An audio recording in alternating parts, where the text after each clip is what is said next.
A bird! I think it needs help. Ouch! A part of its foot is missing. We could take it back to school, and the biology teacher could take a look at it. Well, I think she left already. Her parking space is already empty. Oh, it's just a wild bird. Just leave it alone. I will try to pick it up. Come on, little birdie. No! Just leave it. We shouldn't intervene with nature. I can't just leave it and pretend I did not see it. Birds can carry bird flu, and my mother always tells us not to go near them. That's it. I'm not hanging out with you anymore. I'm going home. You and your stupid animals. You always find something to get into trouble with. I've had it. Well, I mean, these big black birds live in the countryside, in large fields. They have no place in the city. Well, once this area was an open field, and then the city expanded. Then along came more pollution. This area was their home also. Remember, we talked about Aldo Leopold in environment class. He said we have destroyed the wilderness and the land without asking it. Well, it's perhaps because you cannot have a good conversation with the land.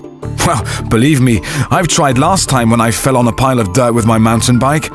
And the same with animals. They can't speak, and that's the difference between them and us human beings. Look, it doesn't matter. We must do something. Let's pick up the bird gently and take it to someone who can help. Okay, I will gently pick it up and carry it in my sweater. There's a pet store down the street. Maybe they can help us.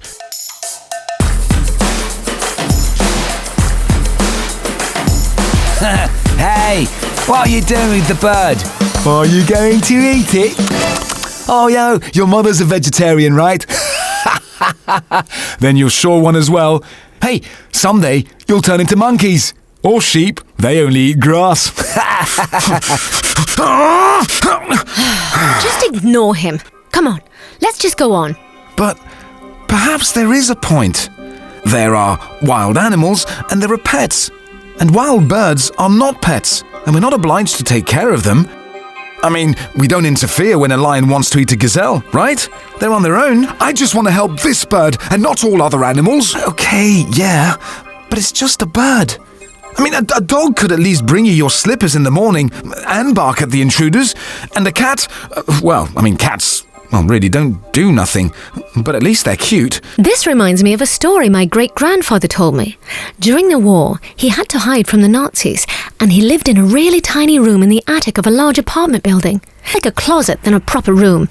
His friends brought him food whenever they could. But then it happened. Days passed without anybody showing up. The room had no windows, and the only light he could see was the light from the hallway shining through the cracks around the door. Luckily, he had rationed his food so he could stay without new supplies for a few days, but he was running out fast. Then, one of those lonely dark evenings, the silence in the dark was broken. My great-grandfather heard a tiny noise above his head. First, a little screech, followed by an even quieter sound of flapping. At first, he had no idea what the sound was, but after the second evening, he figured it out. It must have been a small bat, returning back to its hiding spot underneath the roof. He or she must have entered through a small gap in between the roofing. Once he paid enough attention, he could hear the bat coming and going several times a night. He told me that the bat companion, even though he never saw it, was making his days more bearable.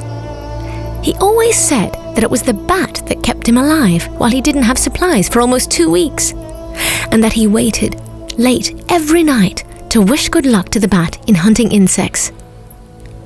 You see, animals are our companions. Look, having a companion is really important. I enjoy nothing more than hanging out with you guys. And it works both ways, I think. Look, the bird is so much calmer now.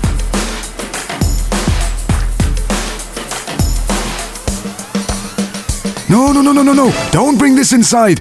It might infect our animals, and we don't have permission to take the wild animals in. Yeah, aren't all animals wild? Duh.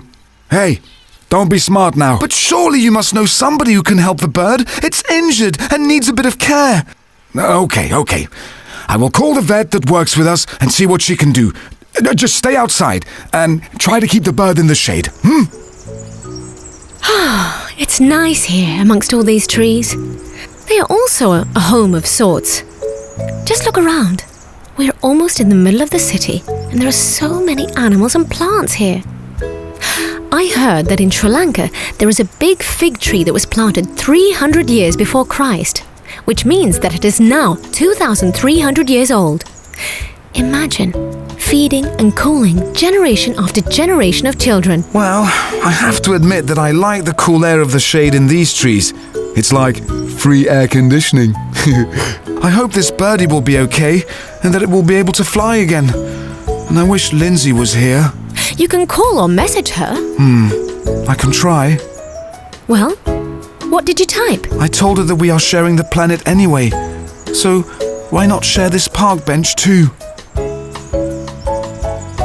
Sorry, guys. I really didn't want to react like I did. And I checked. Black rooks? Yes. This little guy is called a black rook. They don't carry bird flu. These trees are beautiful. I hope it stays that way and no one will build something here. The trees are living beings just like us, even though they do not think or feel. Hello, birdie. You're looking around as well, just like we do. You like it here, don't you? You'll be all right.